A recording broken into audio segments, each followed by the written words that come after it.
आज मैं आपको कोई ब्रेकिंग न्यूज सुनाने नहीं आया हूं।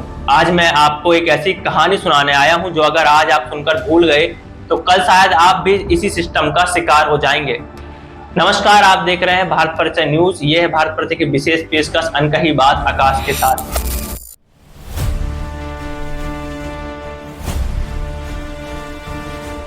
ये कहानी है नोएडा की, एक स्मार्ट सिटी की, जहां ऊंची इमारतें हैं, आईटी पार्क हैं और विकास के बड़े बड़े दावे हैं।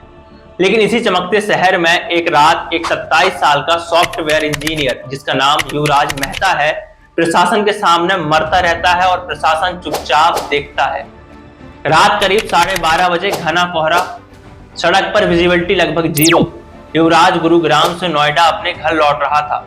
उसे क्या पता था, कुछ मीटर के बाद आगे सड़क खत्म हो जाती है और शुरू होता है एक 20 से 30 फीट गहरा पानी से भरा बेसमेंट, जहां ना तो कोई बैरिकेड है, ना कोई रेड लाइट और ना ही कोई चेतावनी बोर्ड। एक पल में कार सड़क से नीचे उतर जाती है, लेकिन युवराज उसी पल नहीं मरता। इस बात को आप याद रखिएगा, युवराज की कार जब सड़क से नीचे उतरी तो वो उस पल नहीं मरा था। इस कहानी की सबसे डरावनी सच्चाई यही है। वो कार से बाहर निकलता है, किसी तरह वो कार की छत पर चढ़ता है। वो जिंदा है, वो कांप रहा है, मदद मांग रहा है।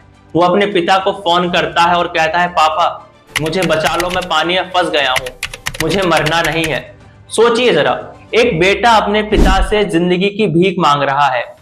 पुलिस को कॉल किया जाता है, एसडीआरएफ की टीम पहुंचती है। करीब 80 लोग वहां मौजूद होते हैं, वर्दियां, गाड़ियां, लाइट्स के साथ। लेकिन एक चीज नहीं होती, वो है रेस्क्यू।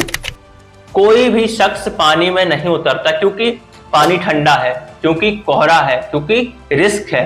करीब 1.5 से 2 घंटे तक युवराज गाड़ी की छत पर ही खड़ा रहता है, पानी में, ठंड में, डर में। मोबाइल की टॉर्च जलाकर हाथ हिलाता है, चिल्लाता है और सिस्टम सिर्फ खड़े खड़े वीडियो बनाता है। सिस्टम सिर्फ तमाशा देखता है। एक डिलीवरी बॉय जिसके पास ना तो ट्रेनिंग है, ना ही वर्दी है और ना ही कोई जिम्मेदारी, वो रस्सी बांधकर पानी में उतर जाता है। और जिनके पास ट्रेनिंग थी, वर्दी थी, जिम्मेदारी थी, वो किनारे पे खड़े रहते हैं। कुछ देर बाद युवराज की आवाज बंद हो जाती है। पोस्टमार्टम रिपोर्ट कहती है, दम घुटने से और फेफड़ों में पानी भरने से मौत हुई है। मतलब साफ है, वो जिंदा था, वो बच सकता था। और अब ध्यान से सुनिए, क्योंकि यहीं से कहानी की और ज्यादा डरावनी सच्चाई शुरू होती है। युवराज मर जाता है, लेकिन सिस्टम की सुस्ती अभी भी जिंदा रहती है। उसकी कार 91 घंटे तक, मतलब पूरे 4 दिन तक पानी में पड़ी रहती है। तो सवाल उठता है, अगर ये कार किसी नेता की होती तो, या किसी अफसर के बेटे की होती तो क्या 91 घंटे लगते? जब मामला मीडिया में उछलता है तो सिस्टम हरकत में आता है। एसआईटी मतलब विशेष जांच दल की एक टीम बनाई जाती है। नोएडा अथॉरिटी के सीईओ को हटाया जाता है, बिल्डर को भी गिरफ्तार किया जाता है। सब कुछ हो रहा है, लेकिन बस फर्क इतना है, बहुत देर के बाद। इस केस का सबसे खतरनाक मोड़ यह है कि उसी वक्त, घटना के वक्त, डिलीवरी बॉय जो पानी में कूद कर युवराज की जान बचा रहा था, उसने मीडिया के सामने साफ कहा, युवराज जिंदा था। वो घंटों मदद मांगता रहा। पुलिस और रेस्क्यू टीम मौजूद थी, लेकिन किसी ने पानी में उतरने की हिम्मत नहीं की। लेकिन कुछ ही घंटों बाद उसका बयान बदल जाता है। जी हाँ, अब वो कहता है, पुलिस ने पूरी कोशिश की, कोहरा बहुत था, रेस्क्यू कर पाना मुश्किल था। और फिर जो सच सामने आता है, उसे सुनकर आप भी हैरान रह जाएंगे। वो कहता है, पुलिस अपने साथ उसे ले गई थी, थाने में घंटों बिठाए रखा और एक तैयार स्क्रिप्ट उसे दी गई कि यही जाकर बोलना है। उसे कहा गया, मीडिया से दूर रहो, ये मामला 2 से 3 दिन में खत्म हो जाएगा, लेकिन तुम्हें यहीं रहना है।